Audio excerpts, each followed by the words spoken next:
For those of you new to Unreal Online Learning, you can gain access to it by going to unrealengine.com, Learning and Support, and Online Learning.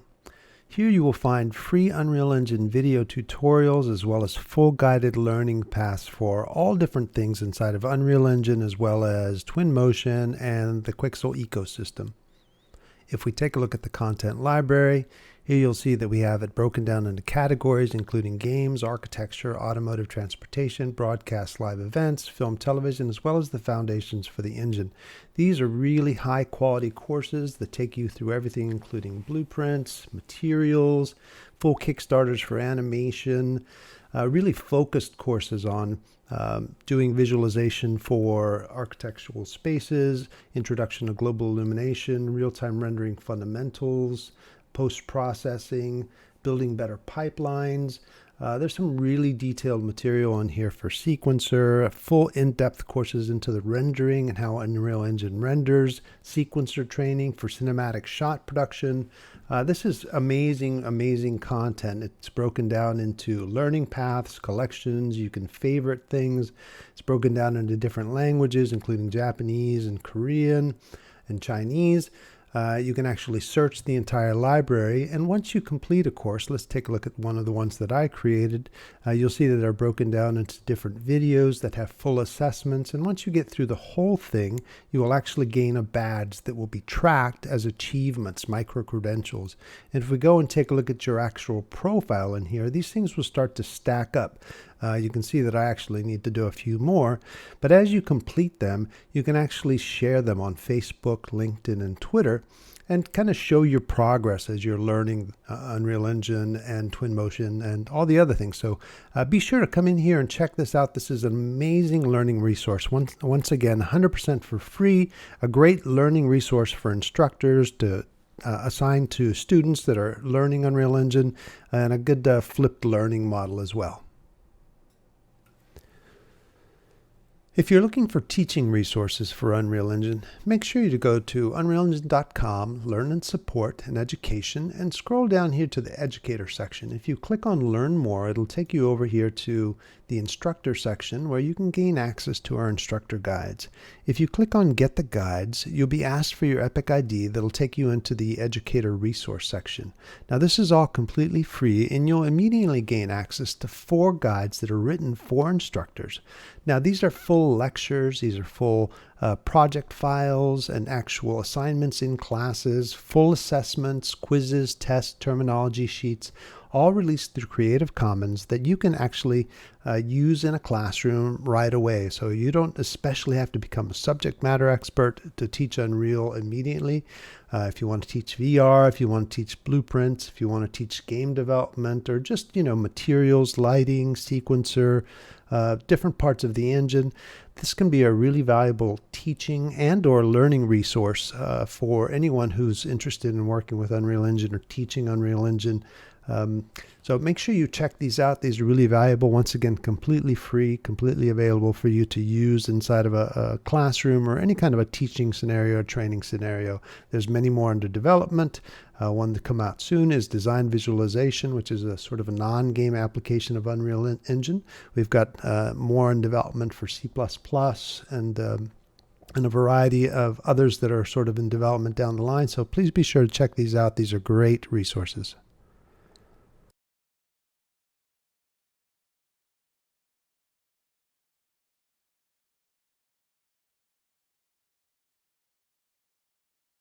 Hello everyone, and welcome to this Friday's stream. And today we've got some very special guests. We've got Josh Fleming and Clinton Crumpler. And today we're going to be talking about becoming a marketplace seller. And this is a really exciting topic, and we've got some great experts today to chat with you. And as you know, on these Friday streams, this is focused on the education community. And we are really glad to have these guys today to really talk to folks that are building curriculum, that are working with students of all different kinds, or maybe you're a student, or maybe you are a student of making characters, a student of making code of all different types, and you'd like to become a seller on our marketplace, the Unreal Engine marketplace, and you'd like some great tips and tricks about best practices, about even understanding how to get involved in the marketplace. And Josh Fleming happens to be the senior manager of the marketplace, so it's really a pleasure to have him here, and I'll have him introduce himself a little bit more. But we also have Clinton Crumpler, who is the owner and a creative director of Decagon Studios, who's just one of many marketplace sellers, but also a friend of mine, and we've known each other for a long time, and it's a real privilege to have him on board. They have,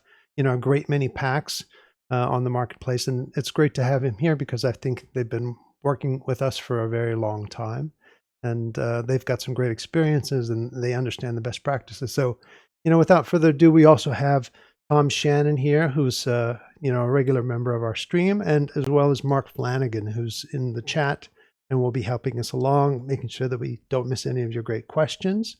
But Josh, please introduce yourself. Tell everyone a little bit about yourself and what you do at Epic, and a little bit later on, we'll get to hear a little bit more in depth about the marketplace.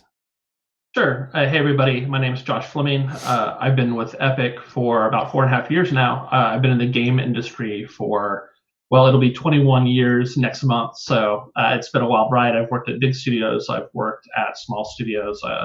Most of my background is as a producer, either on the publishing or on the development side. And yeah, I joined Epic 4.5 years ago to work on our developer support team. And then about 3 years ago, as the marketplace was growing, I joined the marketplace team as the manager for it.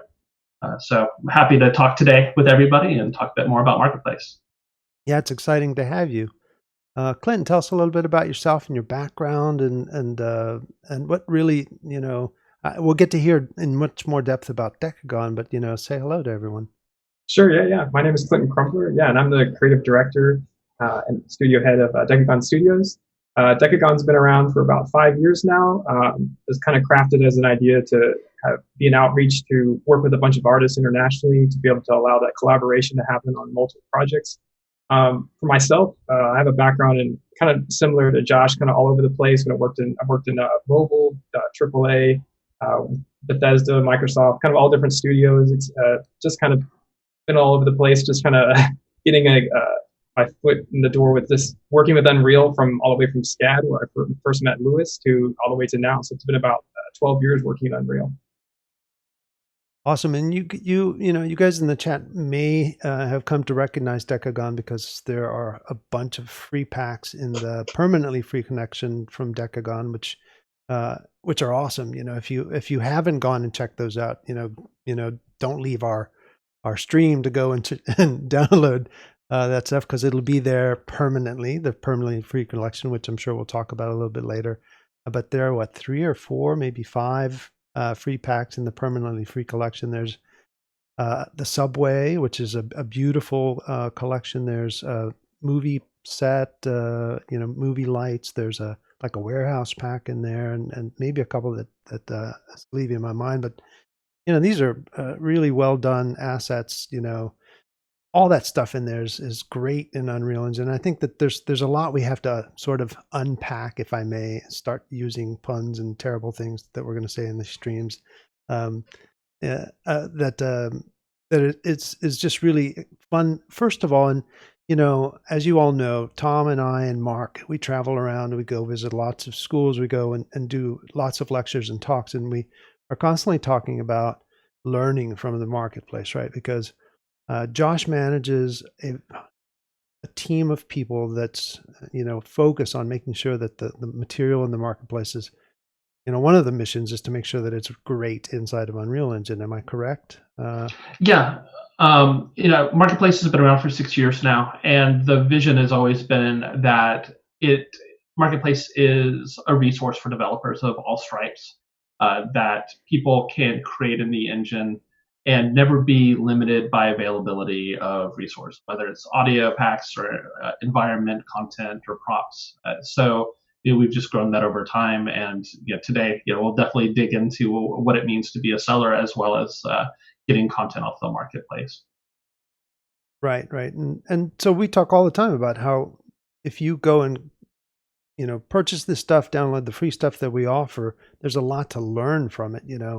There's a lot to learn about how the environment content is made, how the blueprints are made, how the code plugins, what they do, um, how the textures are done, and all that stuff. So um, one of my favorites too is like the locomotion stuff, the animation workflows, because they're so robust, and you can, if you're trying to learn animation workflows or any of the blueprint workflows, the sellers are amazing in our ecosystem. So if you're trying to upskill yourself in Unreal Engine, there's a whole lot that you can learn from that content, and you kind of can't beat the fact that Epic is very generous about sharing and working with the sellers to release free packs all the time.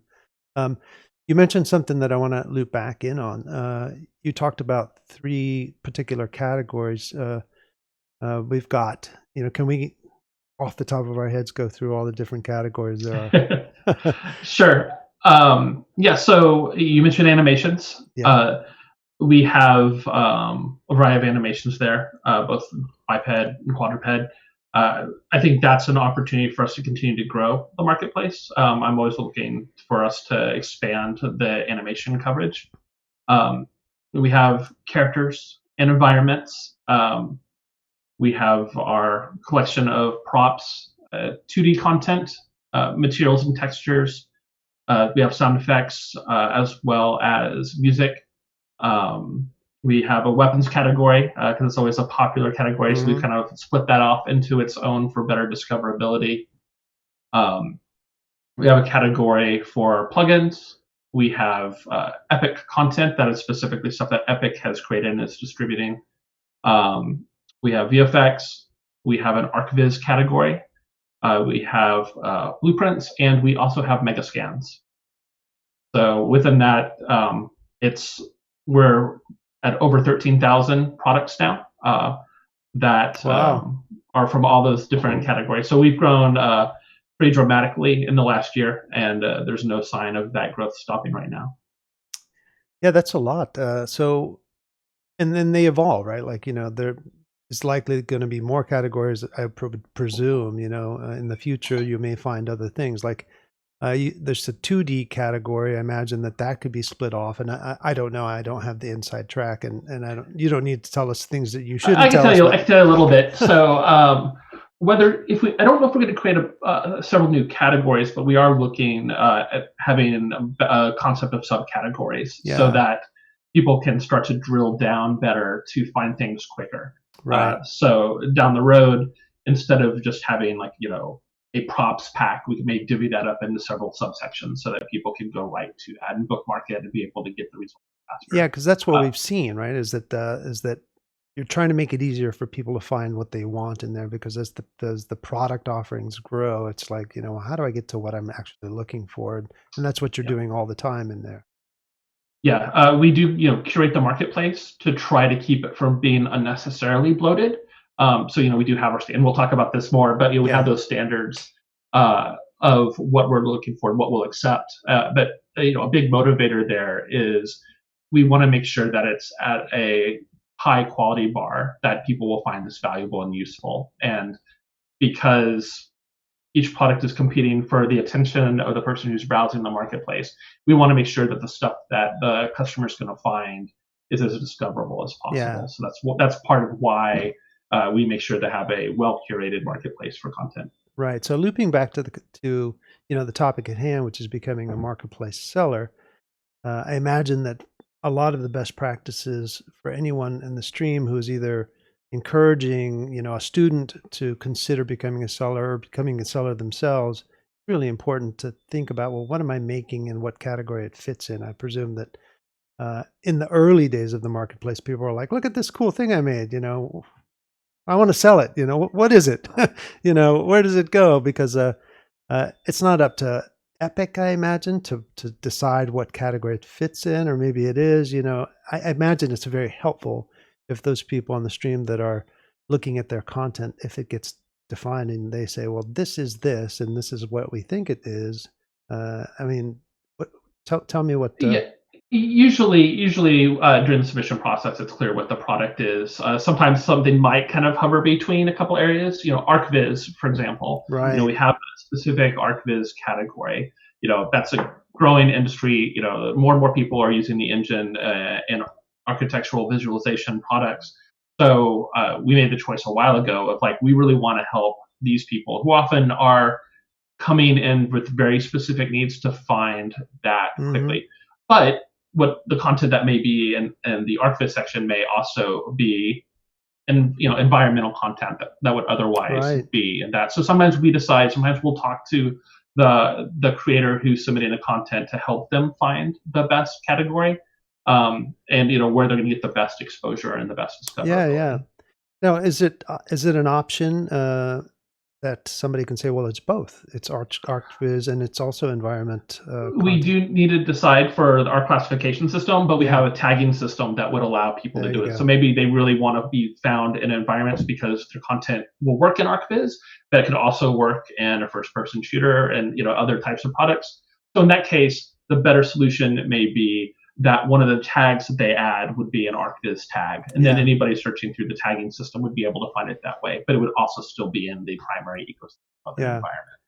Well, I think what Tom and I have found, and Mark, as we visited lots and lots of schools in particular, is that, and I'm sure, Clinton he teaches a lot and works with a great many learners of different kinds, whether it's at structured universities, but also people that are interested in learning environmental design, modeling, and so forth, that we've seen and gone and visited schools and looked at portfolios and walked through classrooms and seen incredible quality student work that we know for a fact, and from my years as a professional educator, that a lot of that stuff ends up dying a terrible death on a hard drive somewhere, right? And so I think part of our goal in a stream like this is to encourage the instructors of these courses and the students in many cases to realize that it doesn't have to, that marketplaces are really valuable and important places to become aware of and figure out that, that is something that anyone can participate in if they learn a couple of things, right? And learn a good submission process, good conventions for being able to distribute, because it's a very healthy ecosystem and can be lucrative by all means. And you don't know what you don't know, right? So if your instructor doesn't come up and say, that's an amazing environment, don't just go home and zip it up and, or put it up in the cloud for yourself, and let it rot there. You should consider submitting it to the marketplace because it's got nice materials, it's well modeled, and can be used, particularly with regards to architectural visualization, with regards to using it because it's well stylized or because it's actually a nice blueprint or a nice animation system or whatever. And so we want to make sure that everyone understands that this is a real viable thing in many ways, and that there are lots and lots of categories, because there may be a perception for those people who haven't gone and looked that all it is just a bunch of models and characters and stuff, but there's a lot in there to go and look at. Wouldn't you say, Tom? We go and see a lot of this stuff. Tom's like, yeah, I'm muted. Stop talking to me. You're muted, Tom. He's still muted. Still muted. It's like I've never done a Zoom before. It's the first week, right? What's this Zoom thing? How do I use the Zoom? Yeah, absolutely. I was actually looking in the chat here because, obviously this is a hot topic. Everyone uses the marketplace. I think a lot of people want to get into the marketplace. So the chat is lively. And so I was trying to keep up with it. And if you're in the chat and you have a question, someone mentioned it. Yeah, if you can put the bracket question in front of it, it'll help me and Mark kind of see that, because it's a pretty active chat. And we'll put those into a document. One of the questions was, will we be answering questions? And the answer to that is yes. So I apologize for not being engaged in the conversation. I was trying to catch up over here. First question done. See? No, I think one of the good questions that popped through is, will there be an opportunity for people to have a wish list in the marketplace? Because I think people are like, hey, it'd be nice if we could have these types of assets, and I imagine you've gotten that before. We've gotten that since the beginning of the marketplace. It's true. We do not currently have a wish list. One of our marketplace creators has created a web app that acts as a wish list. We have a listing in our marketplace. If you search wish list, you're able to find his tool that he's created. It's available for free. It's the kind of great thing that our community does. Is he recognized a need and was able to fill it. And so anybody who needs a wish list, rather than putting things in your shopping cart and just sitting on it for a while, search the marketplace for wish list. It's a good solution, but we are looking to implement a official wish list in the future. I'm always going to be really careful to make promises about any kind of delivery dates. Sure. But it's been a hot topic for years, and we recognize that, and so we are looking to implement that. Perfect. And then you mentioned, and I think this is a really important thing too. There's all the Epic content. Of course, a couple of years ago, Epic put Paragon characters and Paragon environment in there. There's Infinity Blade content. You're going to share with us some of the more recent stuff that Epic has released up there. There's third-party plugins that are free. That the Aja plugins and so forth that are up there. There's just a ton. Tell us a little bit more about that Epic content. Of course, you'll share it with us a little bit more, but that's a specific category that's quite unique. Yeah. So I pulled some numbers right before this this call today, so that I would have the latest numbers for the live stream. There are currently 429 free products on the marketplace. A lot of that is contributed from the community, and a lot of that are plugins that people made available for free. There are over 150 products that are from either Epic directly, or it's from Quixel and its Megascans content. So when we add up both of those categories, it's over 150. And the idea behind releasing content that Epic has made or content that the Quixel team has made when it comes to Megascans is helping our community have great content that they can use in their projects. I guess it's worth noting that there are some limitations to some of the content that we make available. For Infinity Blade and Paragon, for example, people can grab that content and use it in projects. They should be Unreal Engine projects, and they can't suddenly make Paragon 2. That would be the kind of thing that they would need to work with Epic on, formally, and become a licensee of that content in a very specific way. So we make that available, but there are restrictions. The listings, each product listing has restrictions if there are some, so people are able to see that really quickly. They go to the product page, they'll be able to that. Megascans, similarly, if you get it through the marketplace, that is for Unreal Engine projects only. So those are a couple of restrictions we have in those areas that I think are worth calling out. Beyond that, though, we also have our free content program that we do, and that we have 77 products now in the permanently free collection. Those are cases where we've partnered up with our developers who are selling on the marketplace to make that content available for free forever. So Clint's participated in that as Decagon, and the idea there is let's keep arming our developers with great content that they can use. We never want somebody to be limited from creating in the engine because they don't have access to the resources they need. So we continue to grow that catalog of free content so we can keep arming people with really cool new stuff. And it runs the gamut of what we make available over time. So you can pretty much find every category represented in the permanently free collection. That's great. So I'm sorry to interrupt you, and please continue. Oh, yeah.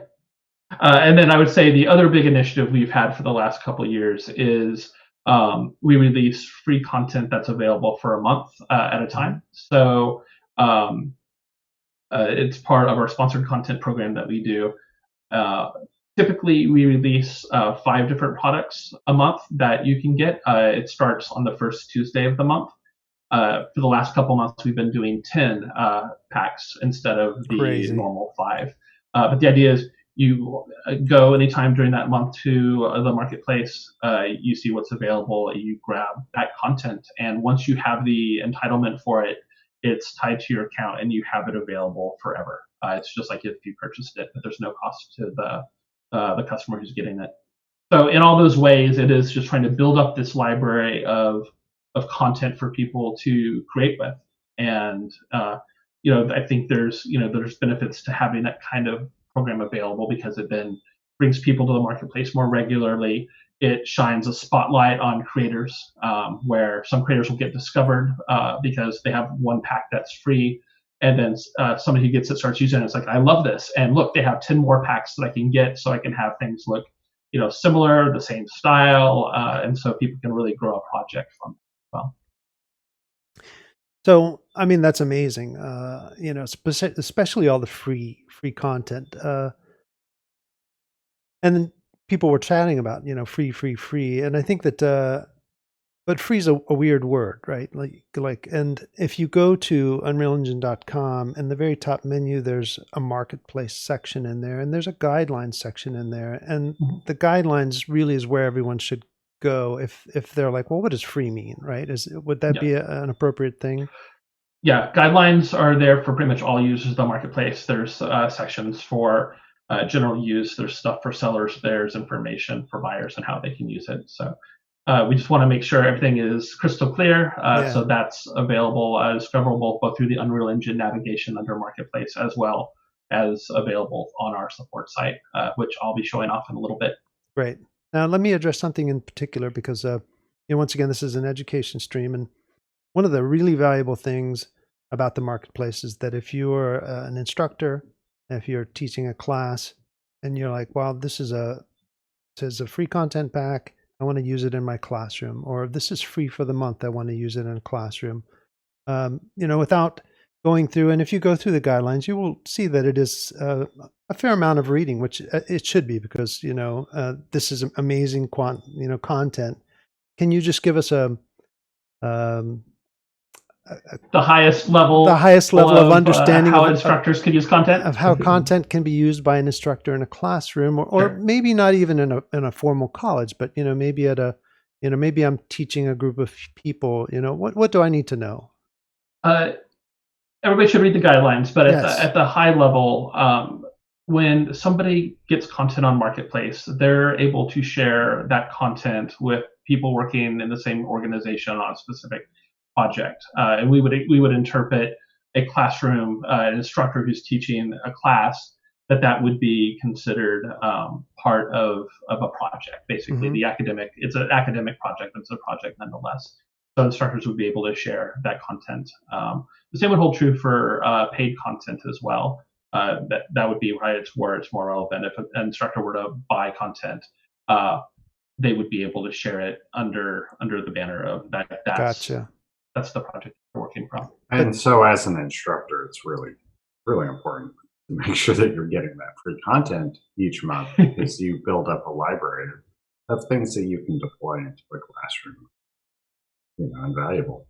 Yeah, and what we tell students is, get your Epic ID and get your own content, right? Because that's a better best practice in many ways is to start using Unreal, get your own Epic ID, and develop a habit. And this is a really important thing.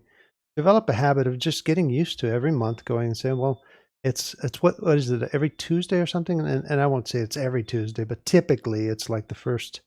It's typically the first Tuesday of the month is when we do the rotation. Typically the first Tuesday of the month, you go, I wonder what Epic's got up on the marketplace, on the launcher, the Epic Games launcher, and see, and just whether you need it or not, just go buy, and all of it will add up to $0, and you will have it whether you need it or not. And so what we've discovered is that you may go, well, I don't know how to do this. Let me go look through all this great content that Epic made available for free and see if there's a way to investigate, to be forensic through this content and see if I can learn a few things about how, the brilliant marketplace sellers. And Clinton, I think that, you teach a lot. Your content is in many ways environmental based, but you guys do a lot of stuff with your content, right? There's, what are some of the varieties of things that you all do with your content? Because I know that there's some beautiful models in there and materials and textures, but you all put a lot of work into making sure that there's some really strong standards through all the Decagon content. Sure, yeah. A lot of our packs have kind of a lot of different resources. So I find that a lot of people will say, oh, I opened up your pack because I wanted to check out some of the material that you guys had up for master materials, setting up instances. We have a lot of stuff with like lighting and some other features like that.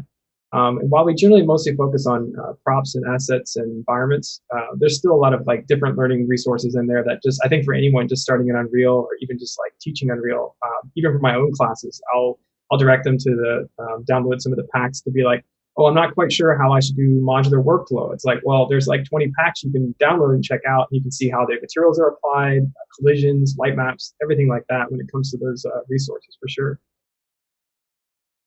And that's super valuable because I know that we are constantly contacted at Epic and say, well, how do you guys do it? And the answer I think that we usually say is, well, it depends, right? Which is a terrible answer. It depends. It's the right answer. But it's the right answer. And it's the way it works in the engine. It depends on what you're trying to ship and what you're trying to do. And so when you go and look at these content packs, it depends also. And the reason it depends is because it depends if you're trying to ship a small game, a big game, a VR game, a mobile game, and everything. And I think that's one of the challenges with the marketplace content is, and correct me if I'm wrong, Clint, but you have no idea how somebody's going to use your content. So it has to be as flexible, as pliable as possible so that when somebody downloads it, buys it, that you don't know if it's going to end up in a mobile game, in a VR project, in a virtual production project or what. So you have to give them the ultimate flexibility possible, right? Definitely, yeah. There we've seen stuff being used in broadcast design, mobile games, AAA games, kind of all over VR specs. And so really just making sure that any of the content that you're providing there, especially a lot of the free content that we have is pretty much range for any kind of use possible. So it's been optimized as much as possible so you have that potential to basically use it in any kind of project that you need. And that's certainly something, correct me if I'm wrong, that sellers might not account for. We talked about taking that vault of stuff that you might already have, but there's and Josh and Clinton, your feedback about like, when stuff comes in, what is that quality bar of like, is this good enough to be used by anyone, or this obviously just got ripped out of someone's library, and because sometimes it might come from a library and it worked perfectly for that use case. How much work is it to get it to be generic or general purpose as much as you do? Because Decagon obviously goes to the nth degree with their stuff that you guys do an absolute amazing job. It's got to be a lot of work. Yeah, I think just maintaining that flexibility is super important. So whether it be through like modular design or how you're arranging your materials or texture optimization, I think it really plays a big part as to who's going to use it, because like Lou was saying, you have no idea who's going to be using the content. So they really have to have it in a way that basically suits the needs of their project, whether it be whatever platform or whatever style of gameplay and how close they get to the asset and all those kind of things. But I think it makes a big difference when, as a seller, you should definitely think about just generally how could you divide this set, or how could you make your content the most flexible and usable to those users that could potentially be using it in ways you've never thought of. I think one of the most interesting things we've seen is a lot of lighters will actually use our scenes for just testing like lighting, because it's already set up for like that PBR correctness, and it's ready to go. And so it's basically you have the scene that's free, you can light it, and it gives you basically a portfolio piece that you don't have to go digging for like making your own content and things like that. So it just has a lot of different uses, which is really nice. I think it's also important for sellers to be as descriptive as possible, like in the technical details, and to really set the expectations of what's in a content pack. Certainly for the marketplace team, when we're reviewing content, one of the things that we're looking for is the description accurate to what the product is? We don't want there to feel like there's any kind of bait and switch or misrepresentation of content. If we're ever dealing with a customer complaint about a product, one of the first things we're going to look at is what's actually delivered versus what was described. And we'll hear from customers sometimes of, this isn't what I expected it to be, and then we'll check to see how was it described, how was it presented, because we don't want there to be that negative experience of surprise once somebody's picked up a pack and paid $10 for it, for example.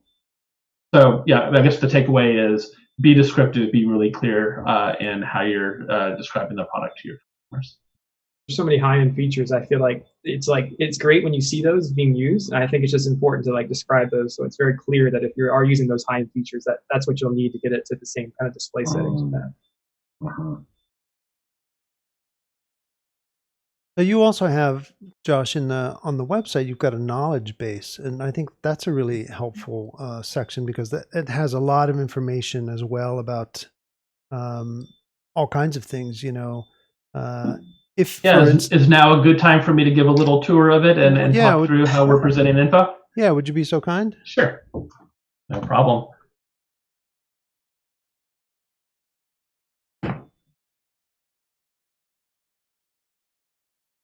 All right. So this is our support site, and customers can navigate to it both from the Unreal Engine navigation tab within Marketplace or from the Marketplace site itself. And we're continuing to work on this to evolve it to make information as visible as possible. We want to expose that. We don't want people to have to dig in too much. So, this is very specific to just Marketplace customers. And we have two different columns here. We have one for customers, one for sellers. And then on the right-hand side, we have what's trending. This is articles that have recently had views. So the knowledge base will organize that over time to bring to the top what more of our users are looking at. So, the first question is about using products in other game engines. And so we have an article there. You can click on it. You can see the information there. So that is how we share that information. And so we have different articles and different shortcuts on each of these thumbnails. So customer articles is exactly what it sounds like. It is the various articles that are intended to be used for the people who are buying or acquiring the content on Marketplace. We have a shortcut for content usage articles. These are various questions for people who want to know exactly how they can use the content, what they can do, what they can't do with it. So we wanted to, because those are popular questions that come up a lot, we wanted to make sure that was easily discoverable. We have online learning, which points to the learning section. There is material now about becoming a Marketplace seller that you can find in this section. So definitely recommend people checking that out as well. We have sponsored content. This is the free content that we make available. And then we have a shortcut for people to shop. So, if they're here and they're ready to go ahead and look and see everything that's available, they can go click on shop and they'll go to our store. On the seller side, we have articles that are geared towards sellers. We have a seller guide, which walks people through what they need to know. And we break it down into different categories. So if you're making content for blueprints, we have a section there about what you need to be aware of for blueprints or materials. And basically, this is a step-by-step of what a new seller or an old seller who wants to refresh themselves on the process they can visit this in order to get more information. We have the tutorial, and so I kind of misspoke a little bit. On the customer side for learning, it's basically all the learning materials that are available so people can strengthen their knowledge of the engine.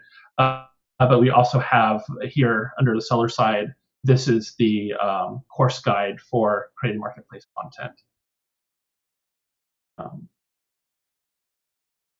Get back real quick and wrap up this section. We have shortcut to the distribution agreement, which sellers should review of like how the content will be distributed, what they should expect, and then a shortcut to submit content. So when they're ready, when they've created the content, when they want to register to become a seller and go through the process, they'll click here and they'll be walked through. And then if a customer, whether it's a creator or it's a buyer of content, can't find the help they need, we have a shortcut at the top to create a support case. They can then choose, are they coming to us today as a customer who's acquired a product, or are they a publisher of content? And then they fill out the information there based on that answer of what they want to do. This helps us categorize with the question as we get to the right people as quickly as possible.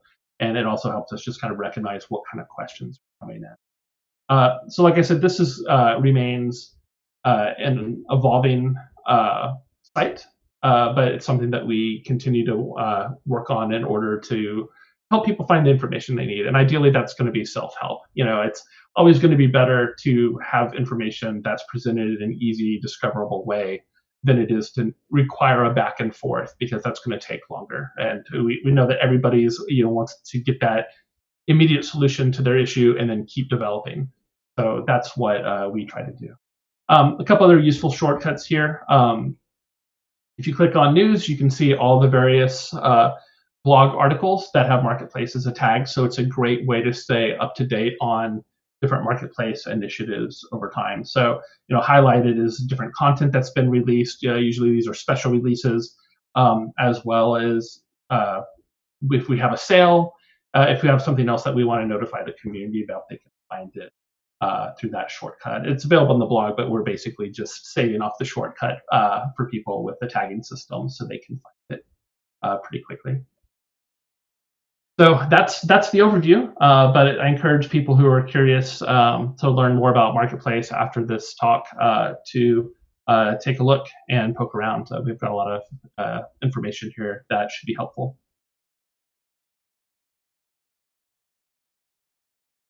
That's awesome.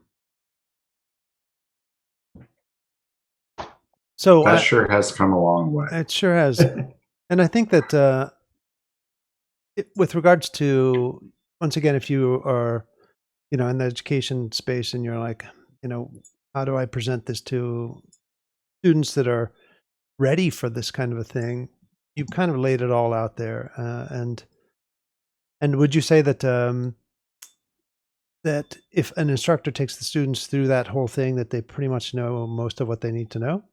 It seems like that's a good assumption. Yeah, somebody who wants to be a first-time seller, everything they need to know should be here. They really be looking at the seller guide, taking the seller tutorial class, reading over the distribution agreement. But yeah, it's all meant to be here for easy access for somebody to sign up. We don't want to put any unnecessary burdens or blockers from people to get content or sell content on the marketplace. And that also covers some of the guidelines, for instance, naming conventions inside of the packs and that sort of thing. Yeah. So, because I know students are pretty bad sometimes, and, not to offend anyone about naming things or whatever. And not that they're bad, it's just that they haven't gotten used to the discipline at times, and they will get better, right? Because we all have to. The closer you get to doing something in a more professional environment, it's a requirement, right? And so, and even maybe as we've done the marketplace more and more over the years, I think maybe the requirements get even potentially stricter, I would presume. I don't know. Maybe I'm just making that up. I don't know if they've become stricter. We've tried to maintain as much consistency as possible, but I'd say there are some rules and guidelines will get clarified over time. If we realize something's unclear, then more than anything, it's not going to be a major change. It's going to be more about clarification. But we do have changes from time to time. We have one area I didn't call out is we have on the Unreal Engine forums, we have a section for Marketplace. That's primarily used with people who are sharing their products that they've just released, and there's some chat back and forth. But if somebody is a seller, they will have a special entitlement on their Epic ID that will give them access to go to what we call Creators Hub. And in Creators Hub, it's more of a dialogue of sellers talking about their feedback about, they may compare notes on, they've seen a spike in sales and they're talking about the experience there, or that's where we may communicate with them about upcoming events or sales that we're doing, or a change. And we do have a change log that we publish that shows any guideline changes so that that's exposed to everybody. So if there is a change, we include that in the change log in the forums. Well, let me ask you about maybe why somebody would want to become a marketplace seller. I imagine that it's probably fairly lucrative. Epic is very fair about the distribution for the seller. Can you speak about the split a little bit and tell us? Sure. Yeah, we'll start there, and then I guess we can talk of different reasons about why people might want to pursue this. So a couple of years ago, we changed the revenue split from a 70-30 split to 88% kept by the seller, 12% Epic. So we implemented that a couple of years ago. It was, as you can imagine, received very well. And it's something that we wanted to do to make it the best possible experience for the sellers. And so we made that change. So it's, I think, the most generous revenue split that's out there. As far as why people would want to become a seller, it's obviously generating revenue is one reason and a primary reason. We know that we have people who it's their full-time job being a content creator. They may or may not be exclusive to the Unreal Engine Marketplace. They may sell elsewhere, but we do have people who it's a full-time job. We have people who do it as a side project. We have students who do it as well, that maybe this is how they're bringing in some revenue while they're in school, where they're pursuing a passion but also being able to help make ends meet by the revenue it generates. It's also a very real way to show off your portfolio. As people are creating content, they're selling it, then if they're looking to join the studio, then they can say, I'm already selling my content through the Unreal Engine Marketplace. It's a revenue stream for me, but there's people out there who like my content already, so hire me for your job. I think that's another great way to share the content that they're making. And then I think it's also it is just a way of being able to contribute to the developer community. I made something really cool and I want to get it out there, and maybe revenue is a secondary concern, but just being able to share and help others, it's a way for them to be able to distribute their content. If you want, can you put stuff up for free? Plugins, yes. Traditionally, other types of content, the answer has been no, but we look at that on a case-by-case basis. I think that ultimately will come down to, do we think that releasing some content for free in a way that's not traditional, is that going to benefit the overall community? If the quality bar is there, and we think it's in the best interest to make that free, then we do make exceptions. Primarily, though, it's paid, but plugins has been the exception. Speaking of what you're saying too, I've definitely had a lot of students that have taken classes with me or taken classes elsewhere, and they've submitted their content that they actually worked on in the class, as long as they had the appropriate licenses and everything for the software. And then after, they've shown that to employers, and they've actually been hired for that, because it's almost like an exercise in full completion of a project. They understand that it does take a little bit of work to get that completed to standards of the Unreal Marketplace. So having that up there really shows full understanding of the process from beginning to end. And there's reviews, so they don't even have to download the pack and review it. They can look at a star rating and see really quick if it meets the standards of the community as well. And you probably know our community. They don't hesitate. They don't pull punches too often. I would actually say we would love for more people to review on a regular basis. We updated our review system over a year ago, and we don't see as many as I would like to have. So to the audience today and anybody who watches this in the future, I would say if you're getting content, please leave a review and help other people determine. It helps the creator as well as other people who are shopping to be able to determine if this would be a good product for them. Right. And so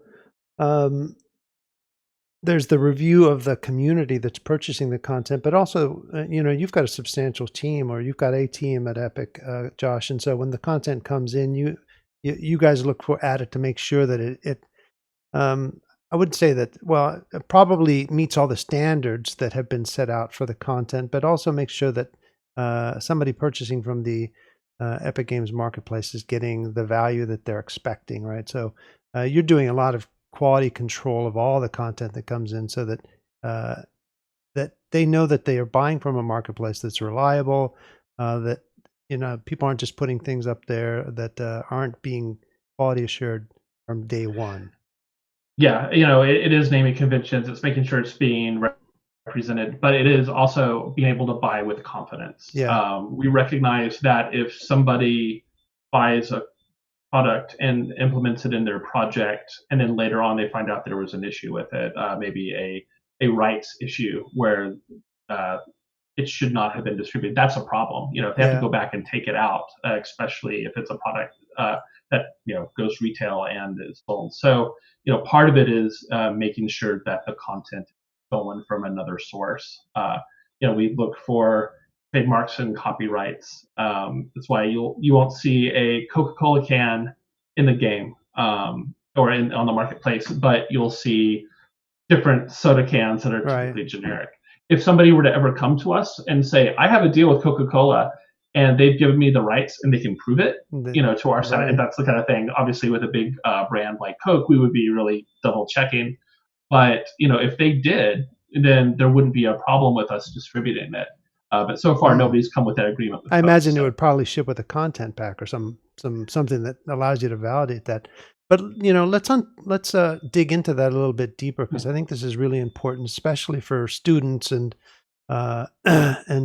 anyone in the education space, because this is a really complicated issue for the tens of thousands of students out there that are making models and going to the Googles and looking for textures and whatever the case is. And this is really complicated. And Clinton, I'm sure that you can address this and speak to it.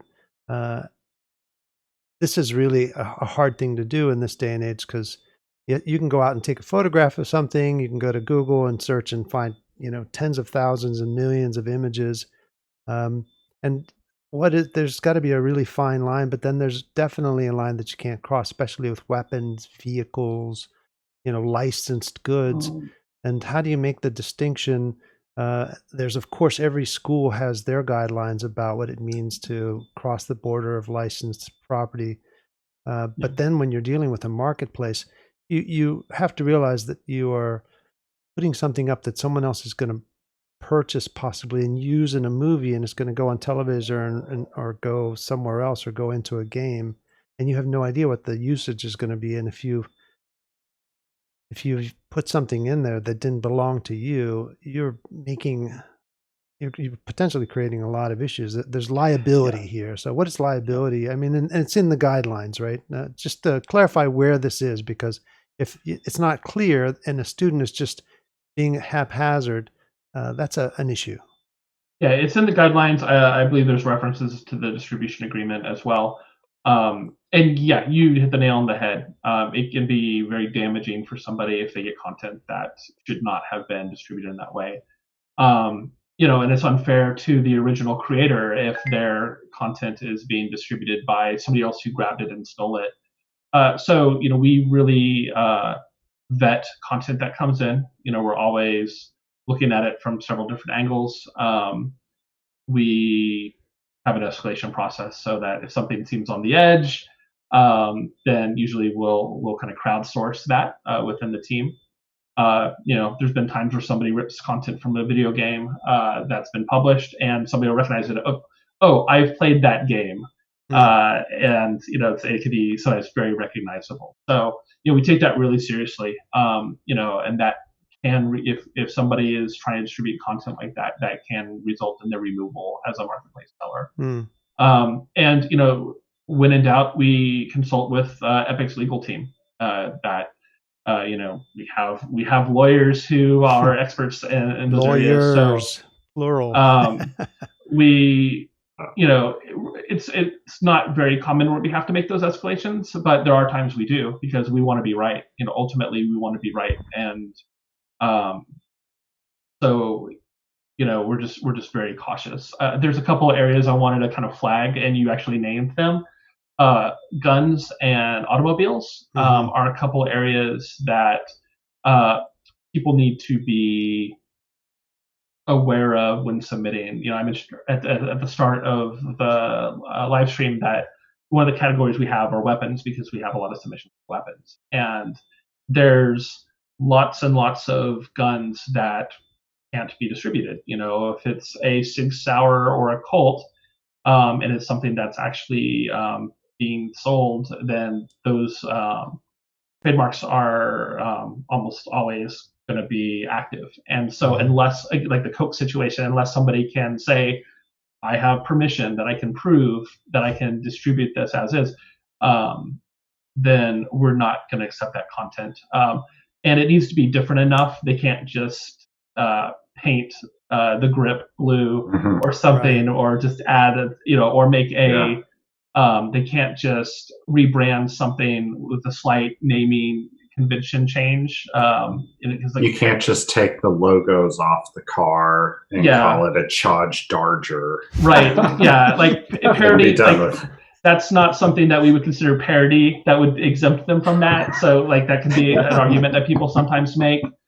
So it needs to be distinct enough, and it needs to be unique enough. But I would say it happens for lots of different items, but both guns and automobiles and vehicles in general are probably the two biggest gotcha areas that we see come up in submissions, that we have to then reject the submission, give the submitter the reason why. And there's a lot of times where with that feedback, they can then make enough changes where it's no longer a Dodge Charger, it is something wholly unique, and then it's fine. But it needs to be truly unique and not just a slight name change or add a fin on the back. It's that's not going to be enough. So ultimately, my advice is make it your own. Make it your own. It can be similar to what you expect to see a sedan look like, but it shouldn't be a one-to-one replacement. It needs to be distinct. Definitely. It's mostly research, right? It's as long as you can provide some kind of research as to you found out that this is legally open or available, or if there's royalty-free images. I think it's just having those resources to say here's the proof of that if you're going to do something like that. But typically, like you said, it's always better to go full custom and just make something completely unique. I know we have tons of gun packs, and they're all just made up guns, but they're from ideology of the same kind of period of whenever it was made and stuff like that. So I think just using those as references, but not as direct rips, that's a really important thing for sure. Well, Clinton, do you have you have quite a few content packs on the marketplace, and a lot of the content that you have is fairly representational, right? So if you are looking at for instance, some of your movie light systems, or your, even the background that you have there, which is this gorgeous high school basketball arena that you have. You have to modify. I mean, how much would you have to modify that fan back there, or those bleachers or anything? Because those are all made by a particular manufacturer. Do you go step by step and go, oh, I had to change it this much in order to make it not this brand name chair or something? Or can you give any loose best practices? Yeah, I think in general, if you're trying to model something directly off any kind of prop or concept or car or gun, I think really, like I said, just like the research as to like where it came from, if they have any kind of patents on any kind of aspect of it. And there comes to a certain point where it's like it's more just about observing what the shapes are and just like generally what you're trying to represent, and then just representing that in a way that's not directly derivative of something else that's out there. And really just like a kind of observing, like if, say for instance, this could be any like high school or like middle school basketball court. But I think just like noticing what attributes of the space that you're trying to represent or asset that you're trying to represent, and just identifying those aspects is less about the particular brand that you're trying to do and more about the overall like intention or mood that you're trying to create for the final piece. And so it's really just about like, yeah, trying to observe those particularities that really make it, a copyrighted asset or a trademarked asset, and just realizing that those are the things that you should avoid, but still trying to convey the same sense or mood or whatever the asset you're trying to create. A little birdie messaged me from the marketplace team and said I should also call out ArcViz submissions as well because of the nature, because they're so realistic. Oh yeah. That's an area that could be a stumbling block for people creating ArcViz content. Of just it's another area to be mindful of. Be careful right. about. If you've got a Herman Miller chair that you've modeled exactly, from a photograph, that's certainly a trade dress of an active company that won't be so happy that they're making money off their design. So yeah, and that's kind of difficult in ArcViz too, because I come from that background, and often clients are actually asking for specific models. So if you have that library of models that you've built, from specific catalogs, you may have to revisit them, and I think that's really good advice. Is don't model it, one-to-one off of a reference. Certainly keep the reference and create something representative of it. You don't have to make a Herman Miller Aeron chair. You can make an office chair that has a mesh back, and that's useful. Definitely. And I know, Josh, like multiple times we've emailed in and been like, hey, we're working on this asset. Like, is this kind of in the clear? Like, do you see any issues or potential discrepancies of this? You guys have been always really fast to respond. Is like, oh yeah, I think we could change this or maybe just edit this. And so it's like, it's just really helpful if you're confused or you're questioning something to ask before you like move to publish and become marketplace. So is that right? Does the marketplace team actually give feedback to a prospective seller that this could be an issue, or is it? I guess that's one of the questions. And, once again, Josh, feel free to say, I can't really talk about that. But in a situation where someone submits something, is it rejected, or is there feedback that's given we to flag it? We flag it as changes needed. With it's not an outright rejection, unless it's clearly somebody who is coming in just with stolen content. But more often than not, it feels like it's an honest mistake or there's just an issue. At that point, we flag it as changes needed. We give feedback. If they need clarification, we'll work with them to make sure that it's clear. Ultimately, we want their content on the market. Sure, we want to keep growing it. So we want to help people address the things that they need. At the same time, we're not art directors, so we typically don't want to give a lot of feedback. But like beyond what the issue at hand is. So like I'd say, don't send us a bunch of stuff hoping for a portfolio review, because you're not going to get that. But but yeah, we want to help people be successful. Let me ask you another question that I think we would get from probably the student community, but probably anyone else. Is there a particular category that is really popular, that you probably get a lot of submissions for? Are there categories that are really underrepresented that you would like to be getting more submissions for? That, if you're an instructor, you can say, well, if students, you should be focusing on this because this is an underrepresented thing and an area of opportunity. I'll give you the political answer first. Sure. If it's good quality, we want it. So I don't want to scare anybody away from submitting good quality, especially if it's stuff that's what they're most passionate about. That having been said, I would say environments and props are fairly accessible. And, I think people can draw from a lot of different types of props and environmental content to submit, and that always does well. And that's already well represented on the marketplace, but I think it's areas that we have room for. Earlier, I talked about the call to action of I want to see more animations submitted because we don't have as many as we do in certain other categories. Mm-hmm. Characters do well. It really depends on what people are looking for and what they need. If somebody's sending us a rock, we have so many rocks on Marketplace. We got some rocks. If it's an awesome rock, I want the rock on Marketplace. So, yeah. That would be the kind of thing is I would say, if you have an interest in creating content, browse the Marketplace, search keywords, see what you find under that. And if you don't find a lot of results, then that may be a great place for you to fill in the gap if it's something you want to make. See how many results you get on those queries. Maybe you need to look at a couple similar words to be sure that your search is thorough. But it may be an indication of here's a spot that's underrepresented. I'm going to go ahead and make not a rock, but a boulder, and Sure. maybe it's more to do with scale where, okay, there's plenty of small to medium rocks, but if I do a really cool boulder that people could, climb on and it's got the details of fine moss on it, then maybe that's something that could be done. Sure. And I'm just making something up right now, Yeah. but I think that would be the thing is, start to learn the marketplace and start to figure out what you're passionate and interested about that you think you could execute really well on, and then see, where you can fill a gap. But we want to grow in all areas of marketplace. So I'd say, ultimately, I'd encourage people to pursue what they're passionate about and what they think they can do a good job on. Right. So what's interesting, and I'll preface this by saying that I don't represent the marketplace in any way.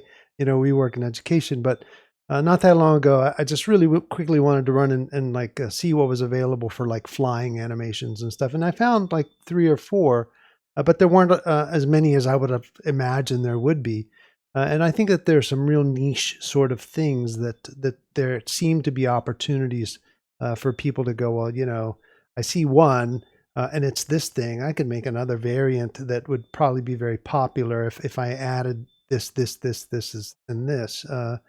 But there are some really robust things, right? Like when I went and looked at the one that I really ended up liking and buying, it could do so much, right? And what I discovered is that people do really very expansive feature sets for what they put up on the marketplace. And then I couldn't believe how affordable it was, right? Because if I had actually sat down and spent time building that myself, it'd have probably taken me, 3, 4, 5 days to do, because it does a lot. And then the other thing that occurs to me is that a lot of the visual effects stuff, the particle systems and heavy duty visual effects, it's very labor intensive. And when you can go and find some of those categories, they probably seem like they're really affordable and a tremendous time saver to be able to access them. And I know that there's incredible environment packs and terrain systems and things like that once again, if you start today, it's going to take a minute to get some of those systems built as robust and flexible as they can be. And I imagine there's room for growth in all those areas. I do have a bit of a call to action, I guess, that maybe will help point some people in a direction that we do want to grow. Over time with Marketplace, we focused a little bit more exposing industries, like professional industries outside of gaming, for content that's usable in that. So that's architecture and archviz, like we talked about a little bit, but also there's automotive and transportation. Mm-hmm. There's training and simulation, and then there's things that can be used for like film and broadcast live events. So things like virtual sets.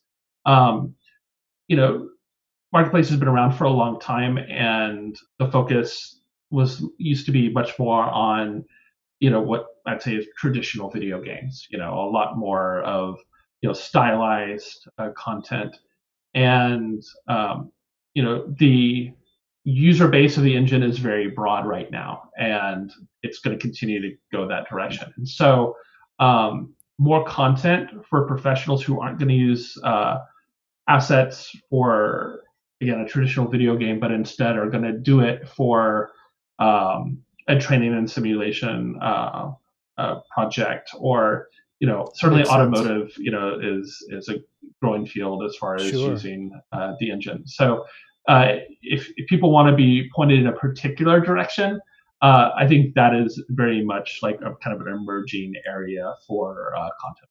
Well, let me ask you a question with regards to that. Are you seeing submissions that particularly feature new areas of the engine? For instance, sequencer. People submitting stuff that are sequencer related, or even some of the early access parts of our engine.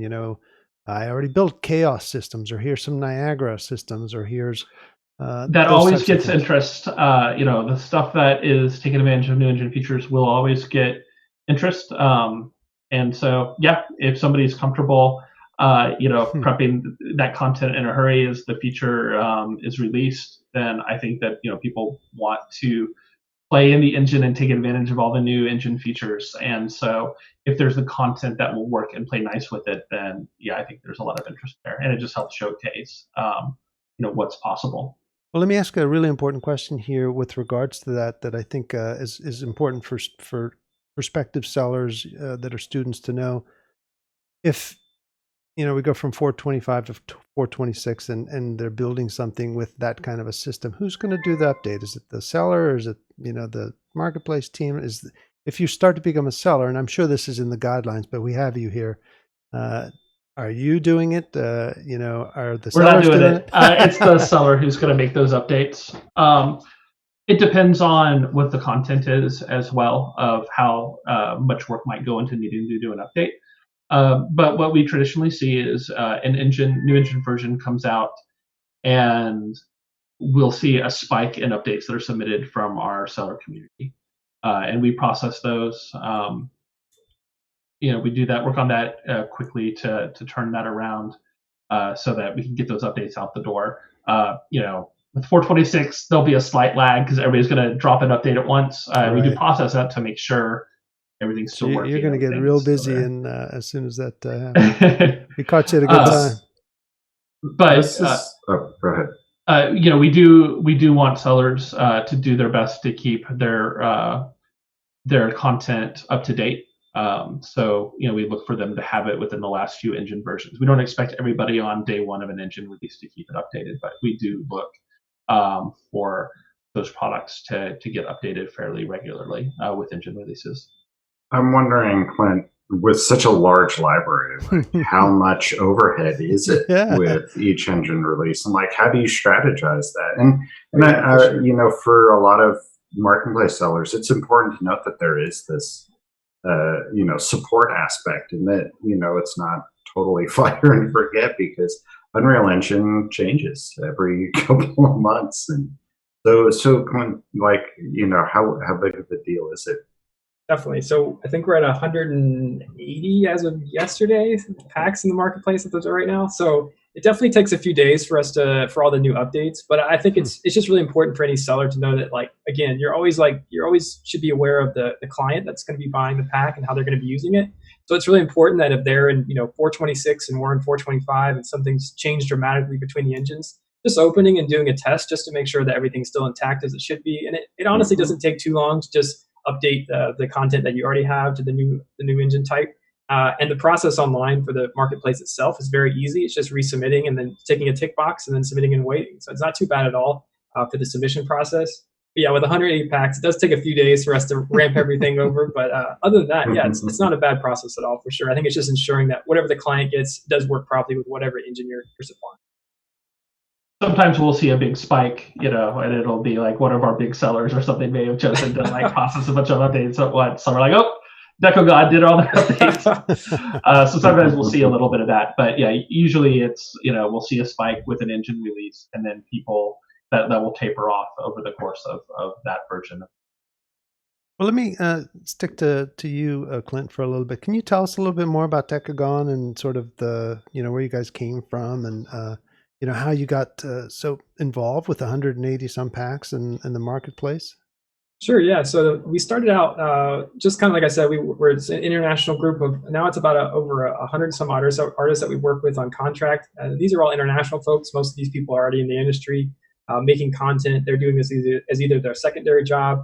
We have some people that are doing it full time as well. But generally, these people have all been trained and they all have kind of backgrounds with making Unreal content for years. And so it was an outlet that we found available that really allowed a lot of people to work on a lot of passion projects. And so given the opportunity, we started realizing that, like Josh was saying, there was just a lot of holes when the marketplace first opened up as to like a lot of content that could be created that a lot of games really need, like city asset marketplace assets, and then like just kind of a range of assets of construction, things that are just really commonly found in games. It's like I'm sure a lot of developers are like, oh man, I'm tired of making a barrel over and over. I just buy one instead. That looks like fantastic on the marketplace. And so we really saw that niche as like a great place to be.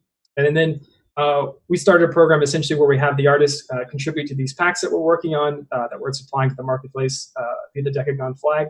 And it's just a lot of really high quality content that's come out the last few years. And then we primarily focused on props at first, but we've definitely pushed more into overall like environments and things like that. And a lot of our content, I find that it really kind of suits, like you were saying before, it kind of suits the needs of pretty much any client that could potentially need some kind of these assets, whether it comes to like VR, broadcast, or otherwise. And yeah, I think that in general, like it's just really nice to be able to work with a lot of people that are really passionate about just making good content. And like I said, it's a really a big passion project overall. And I know I asked you this before, and I can't imagine that everyone in the chat doesn't want to know what Decagon means. Oh yeah, sure. So yeah, Decagon means three things. So Deco was 10, and so that was 10 years before I started. I was in the industry before I started Decagon. Also means Art Deco. So we come from a traditional art background to start from, and then Gon, of course, like polygons and resorting to 3D art. So you not only do marketplace packs, but you guys also work in the industry. Currently, Yeah, exactly. You guys are building content for other games and whatever the case might be. Definitely. So when I first started Decagon, I'd started just kind of like more as a side project to see how it would go. Just we're selling on the marketplace and just seeing where that could take us. And then over time, like I think the sales and just like general like traction we got with the assets themselves and the artists we were working with, we realized a lot of people were buying our packs and contacting us after and saying, "Hey, we'd love to contract with you guys, to keep this kind of talent on board for projects of ours." And so I think it's been really great door opening opportunity for us as a whole because we're able to work with a lot of studios now that they found our content on the marketplace first and then branched into using us as like full time OS or outsource support for their projects. Yeah, and so this is an Unreal Engine educator live stream, and we service the education community, and we want to speak to you with regards to being a seller. And this is a marketplace sellers stream. So having said a lot of that stuff was my disclaimer.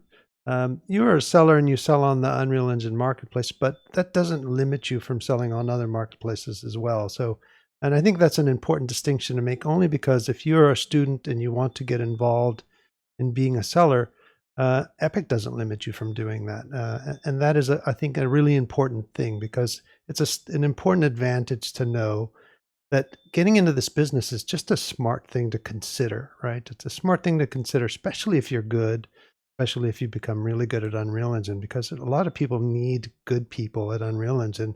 And I think that's one of the things that, I was at, a faculty member and an administrator at Savannah College of Art and Design. I met Clinton. He was already good at Unreal Engine back then. And then he went into the industry and became even better and much more professional. And then now you're a business owner and super busy, very desired for the work that you do. And, Epic respects the work that you do and the work that your company does. And those are all good things.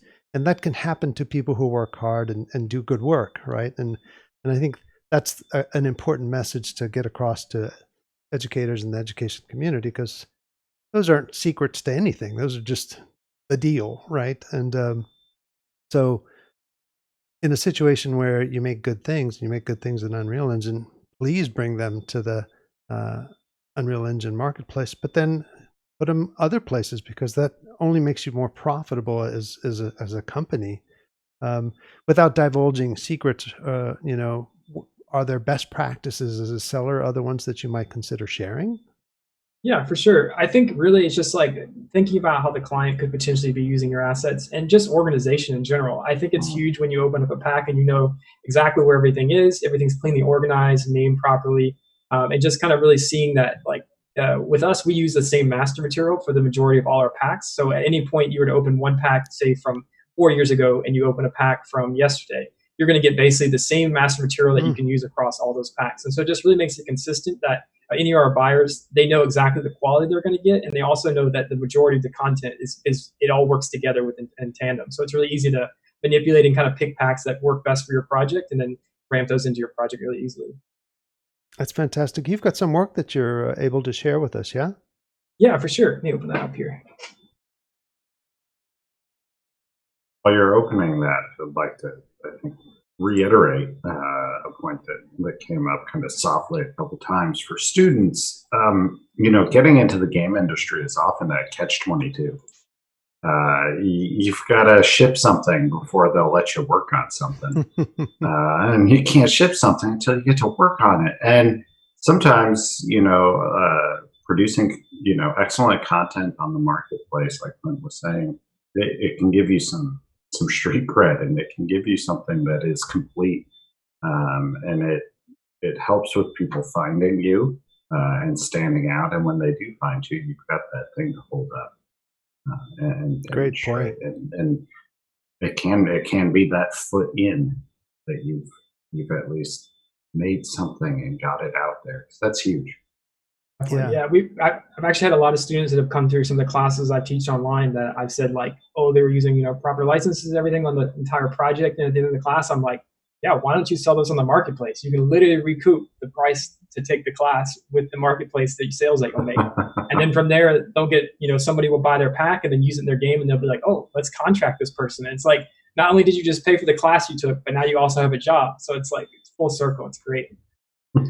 And I think that you also made a point about using licensed software when you're working in that context, because if you don't, and this is, I think, a really important thing, if you don't use licensed software and you turn around and try and sell your content, you might have some issues there. Can you reiterate that point? Because I thought that was really important. Yeah, definitely. I think anytime you're making content, whether it be that you're planning on selling later, it's really important that you make sure you get properly licensed content. Say, for instance, if you're working at a school, there's a lot of students that will use, student licenses and things like that. And so just be really aware. It's like, if you make that decision before you start the project, like, hey, I would like to sell this potentially later on, or if this is something, I'd like to monetize later, just go ahead and put the licenses. A lot of the licenses you can do on a monthly basis are super cheap, and it really just would allow you that freedom to later on to be able to sell the content that you're making. Super valuable. And you probably have a hard time finding that on Google if you don't know what you're looking for. Definitely. Yeah, so here's a scene. This is one of the ones we recently released. It's the classroom scene. So we're aiming for like a 1990s kind of vibe, a classroom. And yeah, so like I think the biggest thing for us is that when we're providing these kind of content packs to potential buyers, we just want to provide a few things. So like whether it comes to the assets that you're actually using, just looking at the lighting and seeing how it was done in the scene, so that maybe you can emulate that in your own. The materials that we use in the scene, or just any of the tileable textures, the modular workflow for the walls and everything that we've done.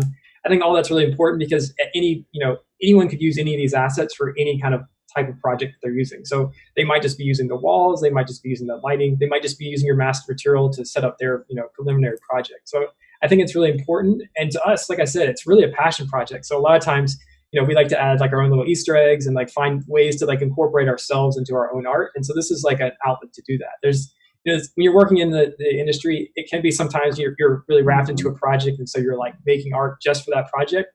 And so I find with Decagon, a lot of our internal projects, it's really just like really putting your passion into the art and just like incorporating it in any way that, best suits your kind of art form and style.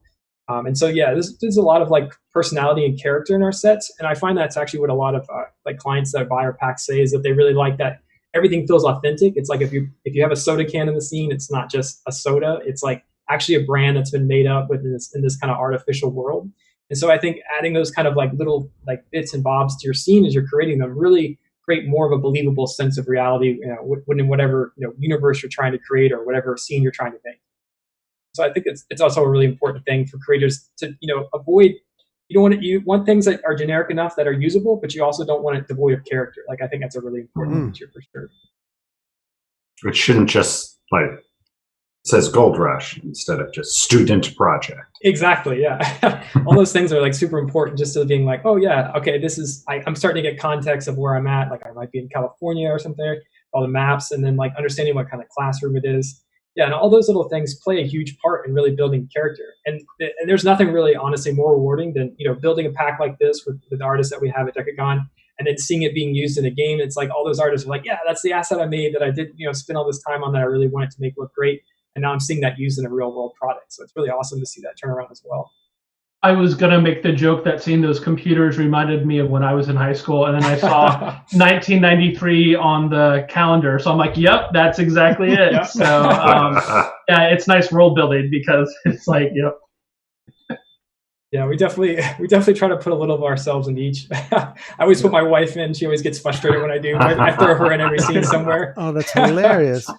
I mean, but speaking of the Easter eggs, I mean, there's got to be some best practices you can share about some no-nos that you want to do with Easter eggs. Oh, definitely. Yeah. Make sure whatever Easter eggs you're doing, you're not relating to like any games or anything that's like an actual real world product or anything like that. I think that's really important. I think, like I said, it's important to inject yourself into the scene, but just be aware of like, anything if you're like, oh, I'm a big, this game fan. Like, it's great that you are, but don't like avoid using anything that would directly like relate to that game or show like direct connection to that. I know, like for me, like my biggest thing is every piece I've ever worked on, I always put Abraham Lincoln in somewhere, so he's always lurking in a scene somewhere. That's my thing. And I know a lot of people that worked on this project with us, same kind of thing. They had like different things that they really were passionate about, or they wanted their name represented. I know like Chris Flynn was the lead on this project, and he like has his name scattered throughout the class and stuff like that. And so I think just like it's okay to give it a bit of personality. Don't feel like you have to keep it so generic. It's like devoid of that attention, but it just kind of maintaining the reusability is a really important part. Does the math check out on the board? It might. I think this is definitely something Chris created. I'm not quite sure. Somebody call Dave Hill. Yeah. See if we can approve this pack. Yeah, for sure. That's gorgeous. I mean, and the lighting and the light maps are really gorgeous too. Oh yeah, for sure. And I think it's really important too, because in Decagon we have like, each aspect of the packs that we make, it comes from an artist that is specifically talented or specifically skilled at that kind of thing. So we have a lighter that actually works on the lighting. We have environment artists that work on those. We have texture artists that work on that. And so we just try to convey like whatever it is, a skill set that the people are working on the project is. It really resonates as to like, their industry standard professionality and like how the skills that they bring to the table. So I think that one of the things that's important to point out is that the attention to scale. For sure. Now, not everyone may be in a student environment or at school is going to. I mean, how many assets are in this pack? This is a couple hundred assets. Yeah, it's a couple hundred for sure. So, but see here we have our setup pretty. Yeah, so that's a couple assets. I think we're at 450 on this one. Right. So, I think that. Maybe if you're, and there are student projects that have, a lot of this, a lot of assets in them, of course. But how do you, of course, you've got your art directors and you've got your review process, but there's a lot that goes into the consistency of something this large and this significant. And you didn't start, or did you start this way? I mean, or has this taken you a while to get to the point where you can be this consistent with a pack of this size, right? And I even imagine from an approval process, when you see something coming from Decagon at Epic, you're like, this is going to be good, or, not those guys again. Clint, oh, that guy, oh boy, Hopefully don't cause Josh too much trouble. But yeah, I think that's the biggest thing is like, really just maintaining the consistency of quality has been like my number one goal with Decagon since we've started. I think we definitely started with smaller packs where it's a lot easier to maintain that consistency of quality throughout all the productions that we make. And then as we've gone, we've brought on leads and more people that can consistently check the assets, make sure all the collisions are set up, light maps are set up, checking for any kind of errors or anything that could potentially be any legal issues. All those kind of things are always things we're always making sure of. So any pack we've done more than a dozen checks on it through either the leads and also myself, just to making sure that there's a consistency of quality and style, sizing, like we were just saying as well too. Just like all those things are definitely things we check over. And also your organization. Holy moly! Look at how clean that is. And Yes. you know, this is like, you know, for students, they don't. I never got to like really dig into, you know, a professionally made scene, dig into the tools. This is a whole new era where the tools are widely available. And now you can, you know, open up a scene like this and really see how a top level game artist or game team constructs a scene like this, and how they go about this process and how they organize things, and also the result. Like, you know, hey, if we spend the time following this strict naming scheme and putting things where they belong, and following, you know, these masks, you know, everything here is so nicely organized and readable. It really demonstrates, like, right out, like, this is worth spending your time doing. And it's just, I think it helps, you know, like I think Lewis said, you know, forensically dig into these scenes and learn how people do it. People want to know how Epic does it, but just as importantly is how everyone else does it.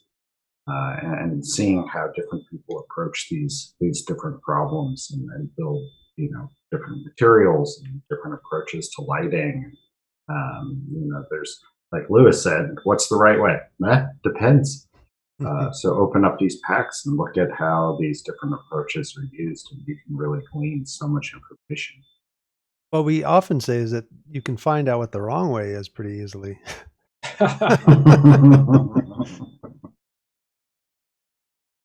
Yeah, this is gorgeous. I was hoping to take over screen share and show what it actually looks like on Marketplace, so people Yeah, can for see sure. how it's Please. presented.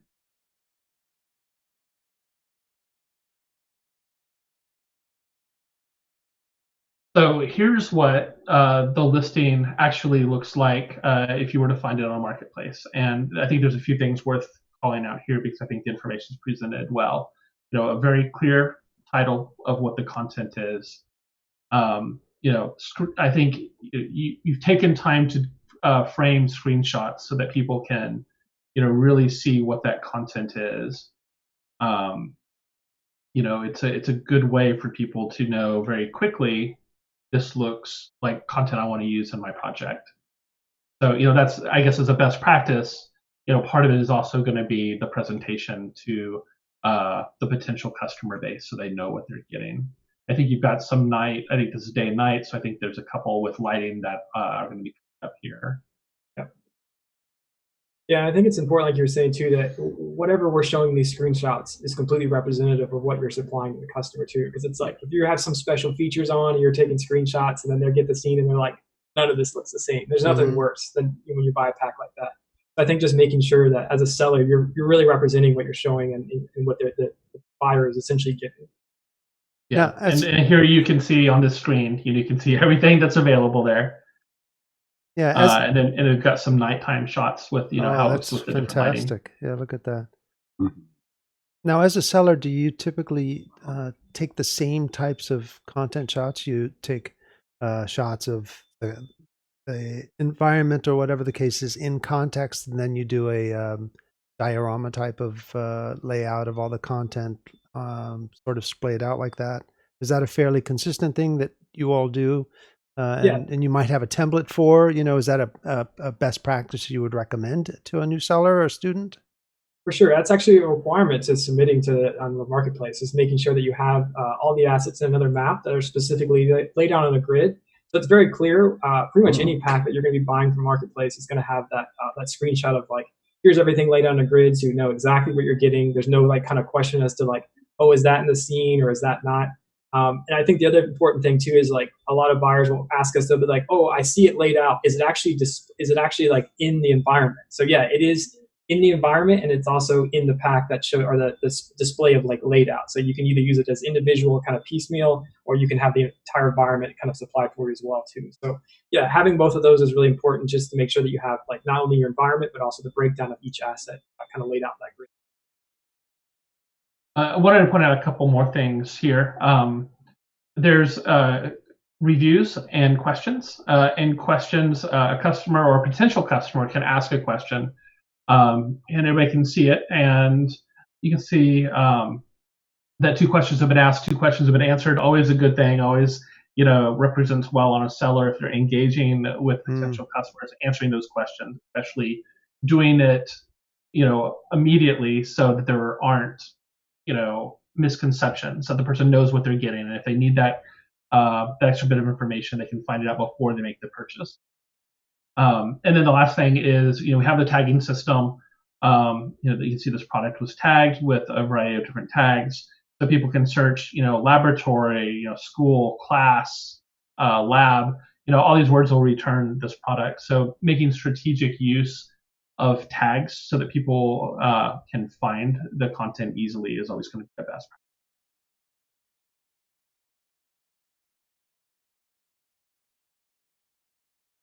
Yeah, I think another thing too, I could definitely advise is that I've definitely seen a good spike in sales when it comes to providing video demonstration of your scene. I think that's a huge thing that we didn't do it first, and we've been doing more recently. And I find that's very successful because not only when we're selling, but also when we're buying packs to look at or check out and things like that.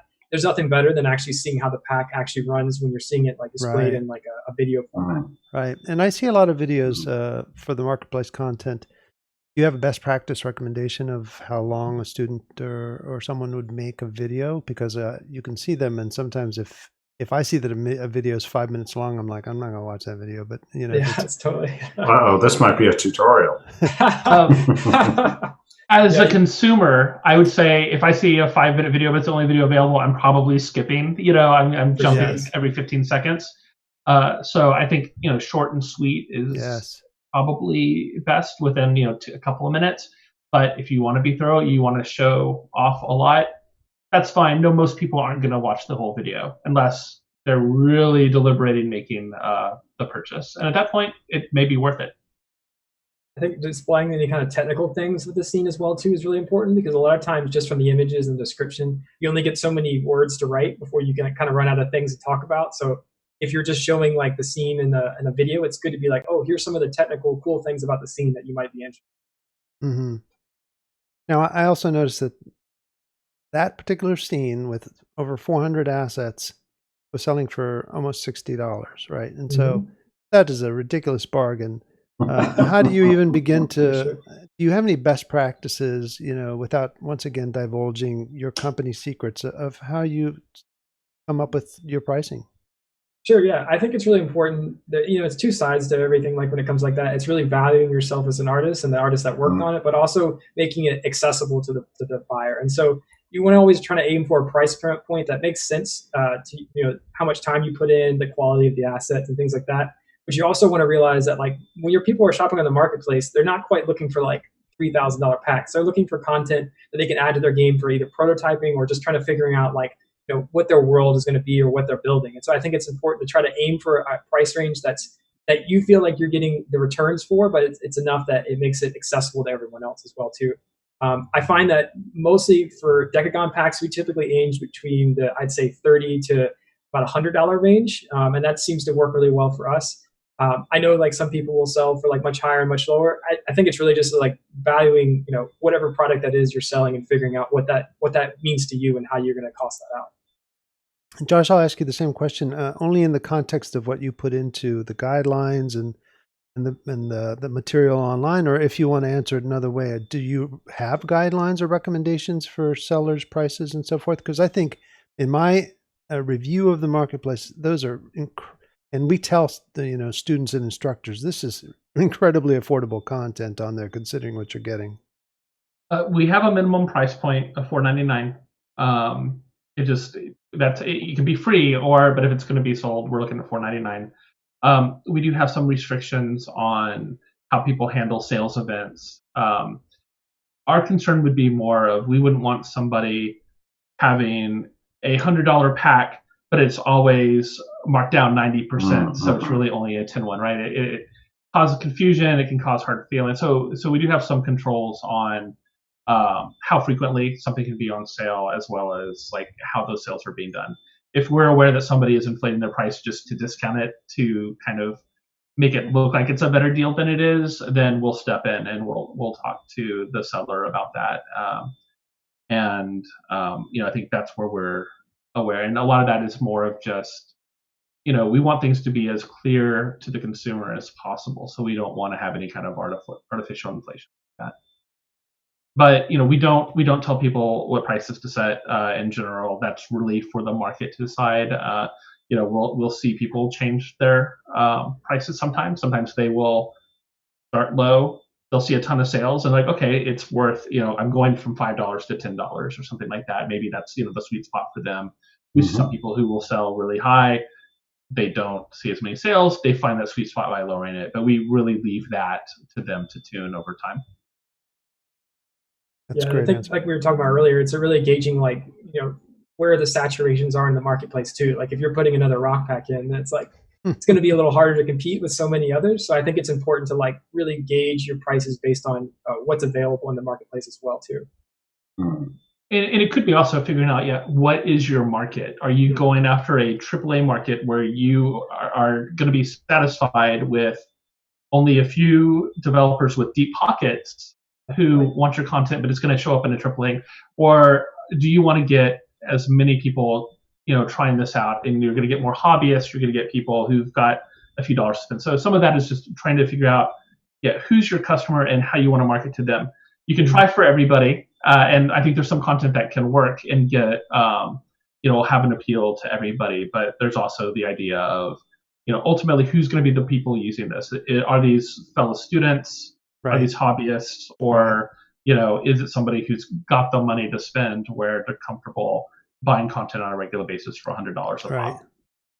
Well, this brings up another thing that actually just popped through in the chat as a question, and I don't want to get in the weeds with this question because I think you certainly can, but it's a question about piracy, right? And I imagine both from the marketplace and then as a seller, this has got to be some bit of a concern. Are there, just without getting once again into the weeds, what would you say? Let me ask you first, Clinton.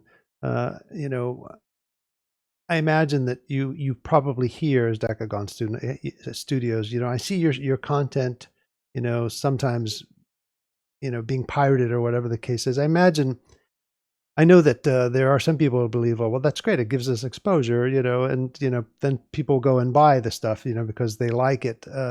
Do you have any kind of an opinion about that, or do you contact Epic or do you contact other marketplaces and say, what the hell or whatever? Sure. Yeah. So, I mean, like in this day and age, I mean, there's always going to be some form of piracy that's happening, which is like, it's unfortunate, but you kind of have to just be aware of it. Like as a seller, that's going to be happening because when your content gets bought, somebody has access to it and that's it. Like they can do it with what essentially what they want with it. And so I think just being aware of that, and like when you're seeing sites, I think it's a really common thing that when we have any Decagon artists that will report it, they'll say, "Hey, I looked at this site and I saw that our packs for sale here, or it's being pirated here," and we'll issue takedown notices as well. But for the most part, I think it's just really just keeping up with just like whenever that happens, just being very like upfront with trying to tackle it head on, and then also like as soon as we see that, we notify whatever marketplaces we're selling on, whether it be Unreal Marketplace or otherwise. We'll say, hey, this pack was here, and then typically you guys will follow up with a hey, we'll take a look at it and try to figure out like if there's something we can do from our end. So I think it's really just being thorough with like how you're going about making sure that you could try to avoid it as much as possible. I think avoiding it 100% is impossible, but I think it's just being aware of anything you can do to relieve that as much as possible. Mm-hmm. Yeah, we do follow like DMCA takedown process. We have articles in the knowledge base within the Epic ecosystem. There's a link that we link to in one of our knowledge base articles about how to fill out a DMCA complaint. If you're a seller and somebody's stolen your content and they're distributing it on our marketplace, then that gets reviewed by a team here at Epic, and we follow the steps that are laid out under DMCA guidelines. We always encourage if it's a marketplace seller whose content's showing up somewhere else, we do encourage that they issue a DMCA letter to the site, the offending site, but we are aware of these sites. We do take action when possible, because it's not good for anybody. Well, good for the thieves. But it is harmful and damaging to our community and our sellers. And so we do take steps when and where we can, but we do review those. But a lot of times, if you're a seller and you find your content stolen, do what Clint said of notify the offending site, follow those steps. There is a recourse available to you, but that's not always going to be a recourse provided by Epic. But if it's on our marketplace and if it's happening, if the offending thing is happening here, we will definitely take, very quick steps to deal with it. That's great to know. That's great to know. We are racing to the top of the hour, and this is usually the time when I encourage anyone who, once again, I encourage everyone to realize that this is an educator stream. And so this is not so much this is all questions directed at Marketplace, but it is questions that focus on if you are teaching best practices for, helping people become sellers, or, they're Unreal Engine developers and they want to become Marketplace sellers. So we're not going to unleash on Josh and and that sort of thing. So please, think about your last couple of questions while you are, and putting them in the chat, for Mark and Tom to sort of help collect any sort of best practices, final thoughts, or things that you want to make sure that we get said as we start to wrap up the last 10 or so minutes of the stream. For both you and for Josh and Clint. Let's start with you, Clint. Oh, sure. Yeah. So I think the biggest thing is just like being aware that as a marketplace seller, you should really take responsibility and understanding, like, whatever clients that you're selling to, they're looking to your pack as providing them an example of what your work could be otherwise. And so really just always putting your best foot forward to show that content is the best available that you have to offer them. And I think that'll build a lot of connections with people that you might not have realized that's going to build that huge connection with. I think that's the really biggest thing, is just like, that's provided most of the success for Decagon and myself included. It's just like building those relationships with people that you might not even know you're building it with. I think that comes to speak of the fact that Decagon's become a brand that has now become really associated with quality content and has become recognized. And I'm actually glad that we get to put more of a face to that brand, because I think people have come to really respect that content. And thank you for being on the stream for sure. How about you, Josh? I would say there's a lot of opportunities to create content for Marketplace. Take a look, poke around, see what you're interested in. But one thing I would encourage, because I think it's going to be very useful and needed for the growth of the Marketplace, is look at a variety of representation of what do your character models look like? What are you as you're creating new characters? There's lots of different diverse people out there. Look at opportunities to bring in different cultures and different representation. I think that's an area that's just going to continue to grow for Marketplace. I think that's a good opportunity. But even bigger, I would encourage people to create what they're passionate about and they want to put forward. That's where your energy is going to go. I think that's where you're going to be proudest of your contribution, and we'd love to see your content on Marketplace. I think that's a great point. There's more cultural content, cultural diverse content. Not just whatever tractors and things like that, but there's so much unique things in the world that people can look at to build and share out there from an architectural visualization perspective, or world assets, or whatever. I think that Clint and Decagon's made a great barrel. We can move forward, and they've made some great boulders and rocks. We can move forward and look at some other content. Tom, Mark, you guys have been adamantly and doing a great job of answering a lot of the questions. Did you see anything in there that we needed to address? I think we've answered most of the questions that we really can without, getting into some stuff that we're not really here to talk about. But that's all right, because there's a lot of questions. It's an interesting kind of business to be in, Clint. To be selling game assets rather than selling games or making games specifically. And I think it intrigues a lot of people. And it's certainly, I don't think it's not for everybody, because I think you do have to be kind of, a self-starter. You need to figure out what you're doing. It's all like, I think the way you said passion projects is really an interesting way of looking at it, is that it is, the marketplace is full of a collection of passion projects, full of personality. And so I think I'm really happy that you guys joined us today and shed some light into that, and what that job is, and what it means to do that, and give some perspective to, like, is this like a career thing, or is it like, is it a second job thing? And I don't know if you guys have anything extra to add to that, but I just wanted to thank you so much for that insight. Absolutely. It's a very interesting kind of segment in a world that has built around Unreal Engine that, it's a new world for us. So thanks for helping people understand it a bit better. Absolutely. Absolutely. Yes. And as usual, thank you, Mark, for hanging out in the chat and helping to answer questions and take care of everyone in there. And thank you, Ghost of Mark. Thank you. And thank you, Tom, for helping to co-host today. And thank you, Josh. I know that you are really busy because you got a lot of work to do there with the marketplace. Thank you, Clinton. And I know that you've got a lot of more packs to make. You're almost close to 200. So I don't know, man. I'd get to it. Yeah, we'll break it sometime soon. And you've got some cool life events going on. Josh, I think before you go, I mean, just yesterday you all made a great announcement. Did we not? We didn't mention it, did we? Like, no, you want the just real one quick overview yeah. Let's of just content? let's just we got the 2-minute yesterday was an awesome release, right?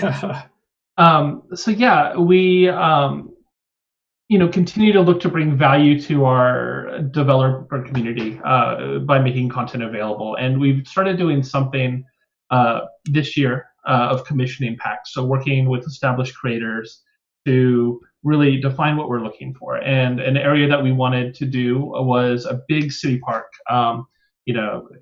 Think of Central Park, or like any large urban park. And so we partnered with Silver TM, one of our established creators, to make this environment available for free. So this is something that you can actually navigate around. You can get in this, and it's 200 acres, so it's huge.